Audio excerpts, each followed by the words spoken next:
So when I got back to my cell, I grabbed a hold of the CEO and Lyle and I said, listen, I got enough trouble being Michael Franzese. I don't need to be, Erik Menendez, especially walking through there. Somebody throws it, they come at you, they got a shiv or something.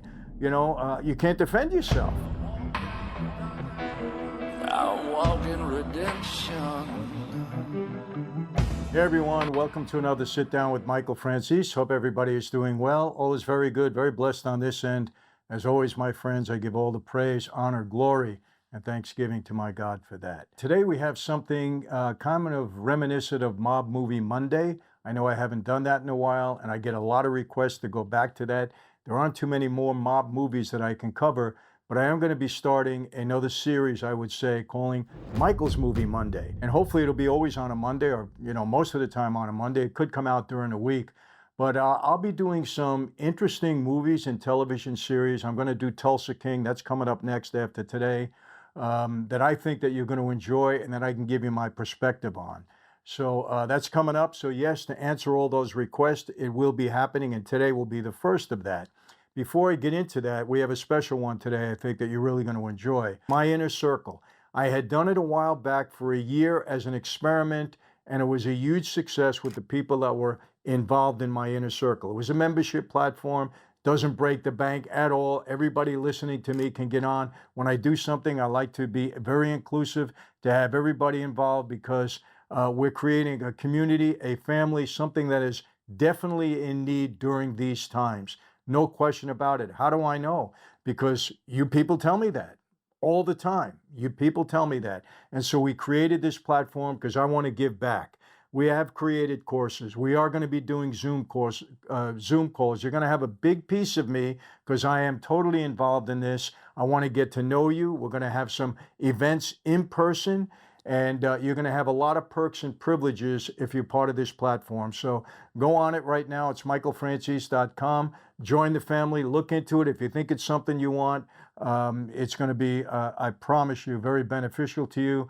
We did a soft launch last week, and we had a deluge of people that already jumped on. But it's okay, because this will be personal attention. I promise you that. So that's it. Now let's get into the series. It's a Netflix series, and it's called Monsters, or Monster, I should say.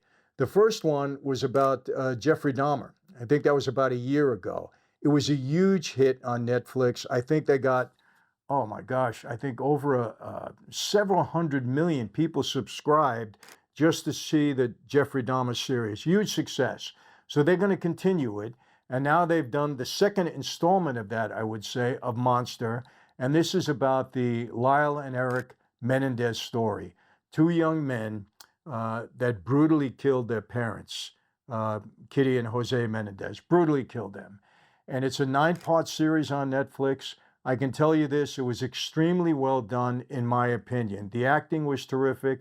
The story is very sad, obviously.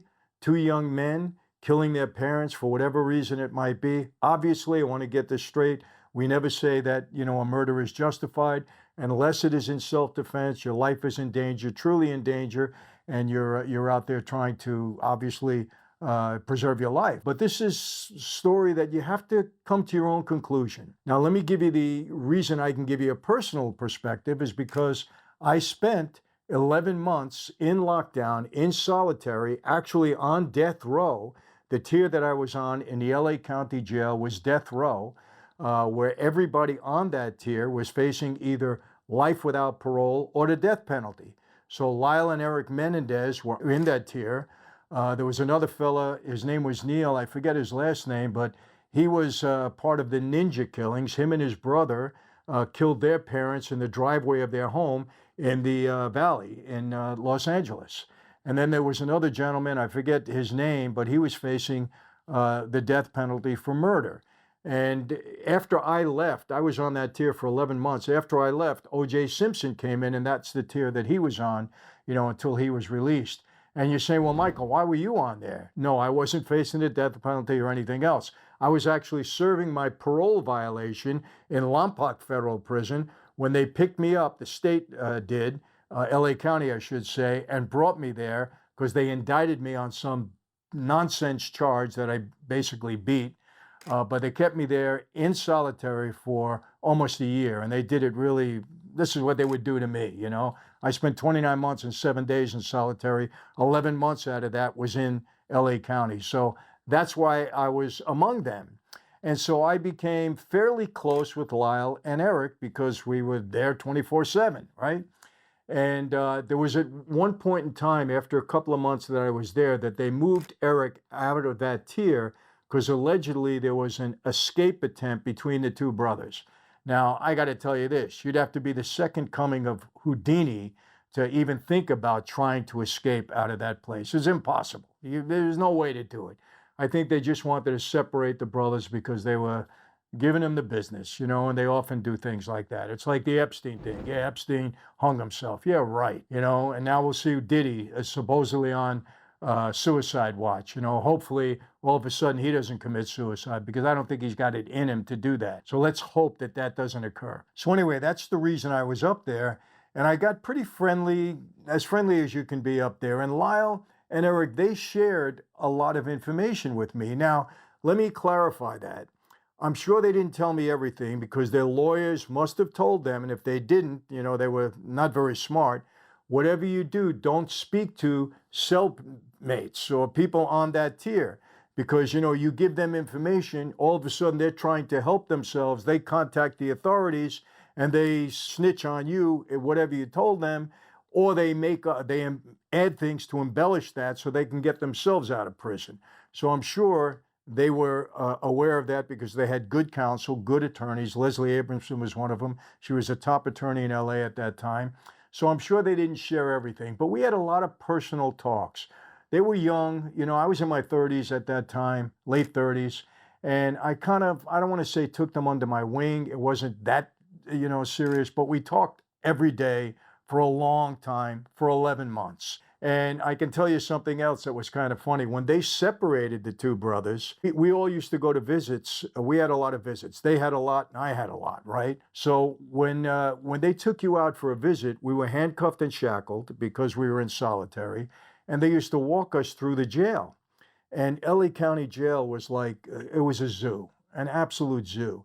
They also had to walk us through the hospital, which looked like we were in Vietnam. You know, you see guys with their eyes falling out of their head. It was a brutal place. So I was probably better off in the hole, you know, because people in there are not very smart. You don't know who you're dealing with. But anyway, and when we would walk through the jail, people that knew the Menendez brothers used to say, we're going to kill you. We're going to get you. You killed your parents. That doesn't work in here. They actually threw things. It was a tough scene, right? So now when Erik goes out, it's Lyle and myself walking out for a visit, right? Well, I was kind of young. I was white. He was white, even though I'm Italian. He's, you know, Latin. And so they started mistaking me for one of the Menendez brothers. So now they're including me, and we're going to kill you and this and that and all that stuff, right? So when I got back to to my cell, I grabbed a hold of the CO and Lyle, and I said, listen, I got enough trouble being Michael Franzese. You know, during that time with Sada, I'd walked away from the life. Some people on the street were upset with me also until that blew over. But I said, I don't need to be, you know, Erik Menendez, especially walking through there. Somebody throws it, they come at you. You know, they got a something there, a shiv or something. You know, you can't defend yourself. You know, you're shackled. And listen, the cops, they don't stay there. They run away. They go get their guns with the rubber bullets, and then they start shooting everybody with the rubber bullets, and they really hurt. I never got shot, but man, they hurt. Trust me. And by that time, you know, you could be on the floor stabbed to death. You don't know what's going on in there. That's how crazy that place was. But anyway, so they stopped walking me with him. You know, another kind of funny story, when we were in the visiting area, maybe it's not funny. My wife didn't think it was very funny. But the visits were through the glass. So we had a phone, and then your visit was on the other side. So there was a time when I was talking to my wife, and Lyle was sitting there waiting for his visit. And my 4-year-old son, Michael Jr. at the time, he was walking up and down the tier because he had ants in his pants. Well, he happens to pick up the phone where Lyle is, and he starts talking to Lyle. And Lyle is engaging him, and Michael's asking him questions. He was very inquisitive. My wife got nervous, said, hey, he's talking to Lyle, because she knew the story there. And I said, all right, well, you know, don't say anything right now, but, you know, just let it go. And they were talking until Lyle's visit came. My wife was panicking. To add to that, listen to this, because he had seen Lyle a few times, because like I said, we both got visits quite often. To add to that, they were in a grocery store, my wife and my son and my daughters, and again, they were young.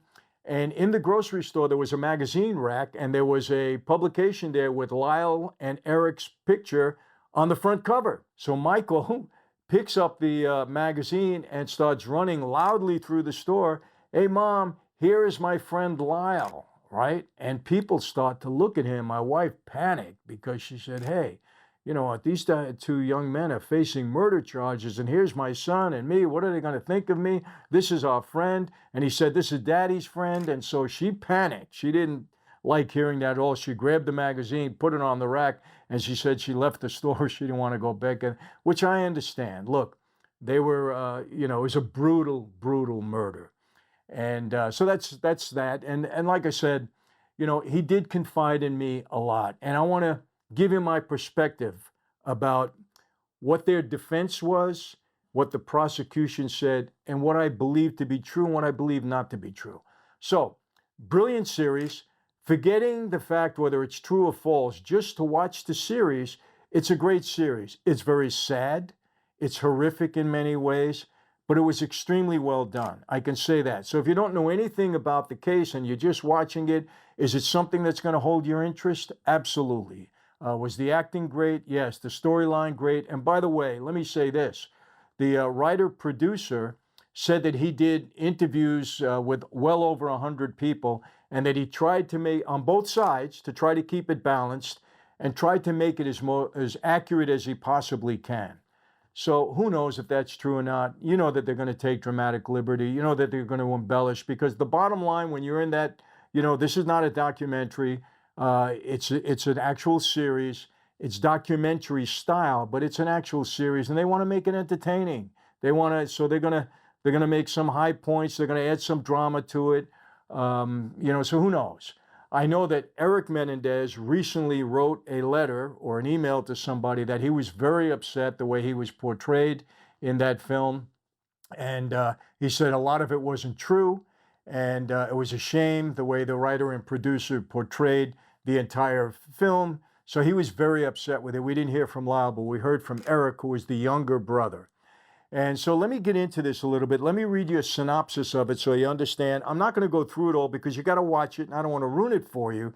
But let me give you kind of a synopsis so you understand what it is. And again, this is a series. I don't know who's going to be next, but it started with Jeffrey Dahmer. Now it's the Menendez brothers, so who knows? Maybe Charles Manson will be the next one, although that's been played out and played and done. So let me read it to you, and I think, they're doing these very well, so you should, watch them. What's it about? The Lyle and Erik Menendez story follows Lyle and Erik Menendez, two brothers who fatally shot their parents in their Beverly Hills home in 1989. It was huge news. During their trials, the brothers cited years of abuse as the reason for murdering their parents, mostly sexual abuse, also emotional, but sexual abuse. However, prosecutors argued that their motive was to get their hands on the family money. Now, let me comment on that. Because of the way these murders took place, I think there had to be more of a reason than just wanting their money. They were obviously very wealthy. And there is a part in the series where the father, Jose, says, I'm cutting you both out of my will. You're not getting a penny. Now, allegedly, the prosecutors said that's why they killed their parents. But if they were cut out of the will, well, they weren't getting the money anyway. Now, did they say they were going to kill them before they got cut out of the will? I don't know. That's something that you have to decide. But I can tell you this. These murders were so brutal that there was something more to it. It wasn't just for the money. You make up your own mind on that. Okay? Let's move on to the cast, which I thought was brilliant. You all know Javier Bardem, beautiful, terrific actor. He played Jose Menendez, and here's the character. He's a music industry executive, and Erik and Lyle's father. When Bardem signed on to play Jose, he hadn't actually read the script yet, which is unusual. This is the first TV show I've done in my life, this is Bardem saying this, and I'm not used to saying yes without reading something, said Bardem. Quote, but when the material came in, Brennan, who was one of the producers, amazing writing, and Ryan Murphy's writing. They wrote it together. It was obvious that it was something that I would like to be a part of. It was very special. And you know Javier Bardem, he played in No Country for Old Men, played for Being the Ricardos about Lucy and Ricky Ricardo. He's a brilliant actor. He's terrific. So he loved the role, and he did a brilliant job, no doubt about it. Chloe Sevigny, okay, she played Kitty Menendez, that's the mom. And quote, she said, Ryan told me a little bit about Kitty, and I immediately thought, well, this is going to be a great challenge, and what an opportunity to play a very flawed woman. And this woman was obviously very flawed. You'll see it in the series to the extent where it was even more than I thought. And I heard a lot from Lyle about his mother. And he said his mother, just watched. When I say watched, didn't physically watch, but just watched as the father would lock the door and have the brothers in there with him, and maybe one at a time. Now, what's going on? I know that I'm not going to be behind a locked door with my son several times throughout over the years, and my wife's not going to say, what are you guys doing in there? But she let it go. That in itself was horrible. What kind of mom are you? If you know that your husband is doing something to your boys, what are you doing? But the reason for that, I'm going to tell you before I go on. If you see through the series, in the series, whether it's true or not, I don't know, she said she hated her sons, hated them. She even makes a comment when she's talking to her therapist. She says, what do kids do? They destroy your body, then they come out and they give you a heartache. So she was like brutal in her assessment of her own children. There was a scene in there where she's following them around with a knife. She was going to kill one of them. I mean, again, dramatic liberty, maybe, I don't know. But Lyle and Erik did confide in me that she did not help them at all. And yet, through the series, we see Erik and Lyle saying they love their mother. Kind of hard to understand, right? Let's keep going. Nicholas Chavez played Lyle Menendez. He did a tremendous part. He really was. Quote, I have a tremendous amount of empathy for Lyle and what he experienced, said Chavez. I think that as actors, we're tasked with tackling these really, really difficult roles, and it's very easy to become emotionally attached to the characters that we play. I agree with that, man. Acting is so difficult when you do it at a high level. I guess when you do it, at any level, but at a high level, to really get into the character, you're playing somebody that's not you, and you really have to get into character so that people can feel your emotion, feel your joy, feel your anger, feel whatever, sympathy, whatever they might feel. And he did a tremendous job, I believe, in portraying Lyle Menendez, which is a very sad character.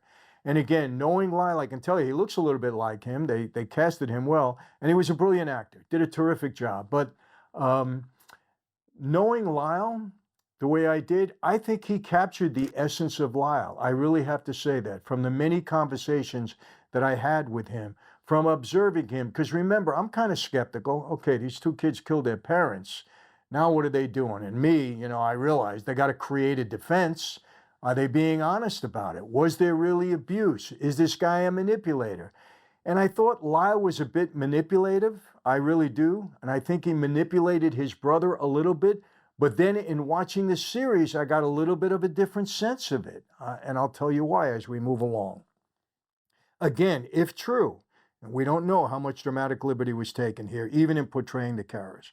Okay, Cooper Koch, Erik and his brother Lyle became media sensations after killing their parents. That's true, by the way. They didn't get locked up for several months because what did they say initially? Nobody believed that they were even suspects. What they said is that the mafia killed their mother and father because he was kind of an attitude type of guy, was a music executive. He might have rubbed people the wrong way. Who knows? But they blamed it on the mafia. Oh, of course, let's blame it on the mafia. Who better than that? It was a brutal style killing, shotguns, whatever. I'll get into that. But they were not suspects for quite a while until something happened, and I will get into that. But here's what Cooper said. I feel like when you're playing a part, you have to be on their side. Interesting. He had to be on the side of Erik Menendez, said Koch about playing Erik. You have to understand them. You have to find that deep, deep empathy. The only way to tell the story is to get everybody's perspective so that the audience can then form their own. I really believe in that. It's a brilliant statement. Really, he had to empathize, because if he hated the character, he couldn't play him. Think about it. You got to like your character. You got to get into your character, at least as you're playing the role. Now, you may despise him afterwards, but while you're playing that role, you have to really get into the character. You got to like who you're playing, or it's not going to work. At least I believe that. And somebody that's an actor can maybe differ with. Okay, Nathan Lane, interesting character. I think you know who he is. He's a great actor. He played Dominick Dunne. Dominick Dunne is an investigative journalist who covered the trial for Vanity Fair. The interesting thing about that is, a sad thing I should say, Dominick Dunne's daughter was brutally murdered by her boyfriend. And he was very, very upset about it. The guy didn't get enough time. Dominick Dunne it was a very sad situation. So he brought with him a kind of preconceived notion about murdering a family member, and rightfully so. I totally understand. I think Dominick passed away a couple of years back. Okay, Murphy, one of the producers, wanted Lane for the role because he knew he could master its gravity, and he plays a terrific role. He's kind of a protagonist in this. I have this story about actors where if you want somebody to be really, really dramatic and great, hire somebody who knows comedy. Nathan Lane knows comedy, said Murphy. Lane has an amazing episode in here that I think is one of the best things he's ever done in his career. Added Lane, quote, I just feel very lucky and grateful at this point in my life that something like this came along. Yes, it was a great role. He really did a great job. And there was a time during this series, you'll see, where he was totally against the boys. Come on, stop. They murdered their parents. They did it for the money. They're liars. They went out and spent money afterwards. And by the way, these two brothers were not very bright. They were young, and I don't want to demean them for not being very bright, but they weren't. After the murders, they went on a spending spree. They bought cars. They bought clothes. They were media stars. They did everything that you shouldn't be doing after you lose your parents. They weren't in mourning at all. There's one point in the show where they said, hey, we're spending money because we're in mourning and we got to try to forget what happened. That doesn't sit well with me. It doesn't sit well with anybody else. Is that true? Did they make that statement? I don't know. I hope they didn't, because that was ridiculous. These boys were not seasoned killers, so to speak, that knew how to cover their tracks. What they should have done, by the way, is just be in mourning for several months. If they planned this, they should have planned out the aftermath also if they wanted to get away with it. Now, they didn't, and they shouldn't have gotten away with it. Let me be clear on that. But they were not sophisticated at all. I'll get to an even worse part, and let me mention this character. Graynor played Leslie Abramson. She was the attorney that represented Erik. She did a brilliant job, I thought. Leslie was one of the most high-powered attorneys representing murder defendants in LA at the time, and I'm sure she did a great job. I think she believed in the boys. I think as you see the series, you'll see how much she coached them and how much time they spent together. She really had empathy for them, no question about it. So she played a brilliant part. And then here's a very interesting character, Dallas Roberts, who played Dr. Jerome Oziel. He was the therapist for Erik Menendez, and this is what put the lid on the case for them. Erik sat down and admitted to the murders to Dr. Oziel, thinking that there was this client-patient, I should say therapist-patient privilege, where they couldn't reveal anything that was being said. The therapist couldn't reveal. Well, that's true, except if a crime has taken place. Then they're almost obligated to contact the authorities and say that there was a crime. So he spilled his guts, and you can tell that he was very troubled by what happened. And I know they were too, because I saw them at different moments in there when they were really struggling with, I guess, being in jail, of course, but really emotionally struggling by what they did. And they talked to me in a way at times where I saw they were really struggling with it. Was it an act? I don't think so. Look, you can't kill your parents in such a horrific way unless you really are a monster and not have any kind of emotional remorse, even if you didn't like them, because of the way this happened. Now, let me explain the way it happened. So eventually, by the way, Oziel did let the authorities know, and this was the dagger in the heart, so to speak, for the brothers. Because, again, they weren't arrested for several months.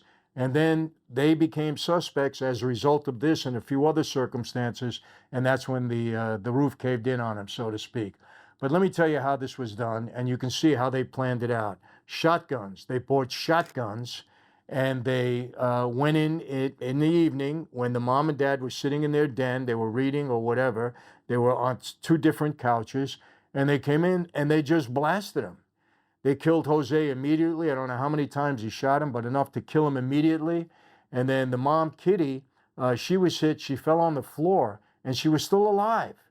And she was moaning. And I understand one of the brothers went out, reloaded the shotgun, came back, and boom, shot her while she was on the floor, still alive. So it was brutal, absolutely brutal. And let me get this clear. There's no excuse whatsoever for murdering their parents, even if they were sexually abused.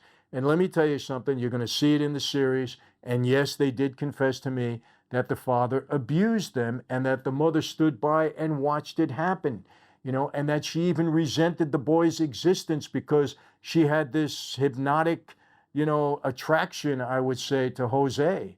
And they do go back to when they first met and their relationship, meaning Kitty and Jose, to kind of explain the relationship between the two of them and why Kitty was so enamored with Jose.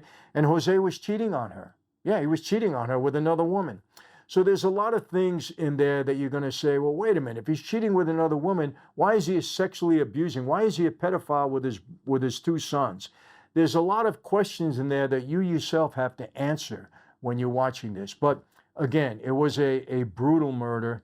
And the boys did go to trial while I was there. The first trial ended in a hung jury. The jury could not decide. But there were so many mistakes made by the brothers, I believe, that eventually this was going to end up in a conviction. They go to trial the second time, and I think Leslie Abrams' real goal here was to get at least a manslaughter conviction, because manslaughter obviously is a lot less serious as far as the consequences and the time that you get than first-degree murder. But during the trial, she was unsuccessful. The boys, the second time, were both convicted of first-degree murder, 2 counts for the mom and the dad, and both were given life in prison without the possibility of parole. And so they've been in now since, I think, 1991 or 92, and so it's over 30 years. And from what I understand now, there is a possibility on their next appeal that this could be broken down to a manslaughter conviction. And I don't know what the evidence is that they have right now, but supposedly it's fairly strong. So they're appealing it. If it gets broken down to a manslaughter conviction, they'll both be out because they've already done over the time that a manslaughter conviction would warrant. So we'll see what happens. I think that's something to watch over the next couple of months. The other thing is that both Lyle and Erik are married. I believe Erik is married. Lyle is definitely married. I believe Erik is too. There's this crazy fascination that women have with guys that are doing life in prison. I mean, so many women wanted to marry or be part of the Manson family. They were contacting him all the time. What's the attraction? I don't get it. When you think somebody's never coming home and you want to marry them, so Lyle got married in prison. I think Erik is married. If not, he's got a girlfriend. I'm pretty sure. But I don't know. I can't explain that. Maybe you can. If you can, put it in the comments, the messages, let me know. But anyway, that's it. I'm going to wrap it up with that. But watch the series. I think you'll enjoy it. Again, it's pretty horrific. I'm not saying in any way, shape, or form that the brothers were justified in killing their parents. Of course, they could have done something else. They could have went to the authorities. They could have let a family member know. They could have ran away. They could have done a lot of things. They didn't have to brutally murder their parents, and I think we understand that. Now, part of their defense, as you will see in the series, is that they believe their mother and father were going to kill them. That was the immediate reason why they acted first. Do I believe that? I don't think so. I don't think the father was going to kill them. I honestly don't. I think that was made up. That's my opinion. But I can tell you this. If the father was a brutal pedophile like we somewhat see in that series, I can understand them being very upset But again, I don't justify in any way, shape, or form them killing their parents. There was another way to go, and that's the way they should have went. So there's something within these two boys. And again, there had to be a hatred there because they didn't kill him for the money. I can't believe that. They didn't kill him for the money. But there had to be some deep resentment, some deep vengeance, some deep hatred. That's why I believe there was abuse. I absolutely believe that, because only something of that nature would have caused them to even think about doing something so brutal. So, and I did see that in speaking to them. They did talk to me about that. They did admit it to me, because you get friendly up there. You know, I ask questions. What the heck's with you guys? Look, I'm a street guy. Tell me why you did this, you know? And they confided in me. Lyle more than Erik, but they confided in me. You know, the other thing I will mention, I thought Lyle, from meeting, was very manipulative of his brother, and I still think that's the truth. And I thought Erik was he's just, you know, led by the nose. Okay, I'm going to do, Lyle, whatever you say.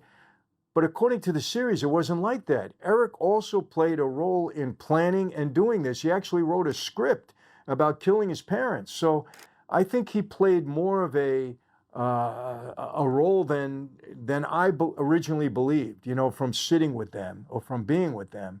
So, and that's how you see it in this series. So look, I'm not going to blabber anymore. Watch the series, see what you think about it. But I think you're going to enjoy it, and I think you're going to come away with some questions. Maybe we can have a discussion afterwards. Maybe we can do a live and do a Q&A about it. That might be good. And by the way, I did a YouTube live the other night. Didn't come off that well because we had some technical problems, but we had close to 1,000 people that jumped in. If you like the lives, let me know. And I promise you, I will do 1 or 2 a month at least. I'll fit it in where we can do Q&A. We can talk about some current things that are happening at that time. I love to get your perspective on things. There's so many issues that I want to talk about that I know most of the time you don't want to hear on YouTube, but maybe in a live, we can do it. You can run some things by me. I can do the same with you. We can do a Q&A. You can ask me anything you want. I tell you that.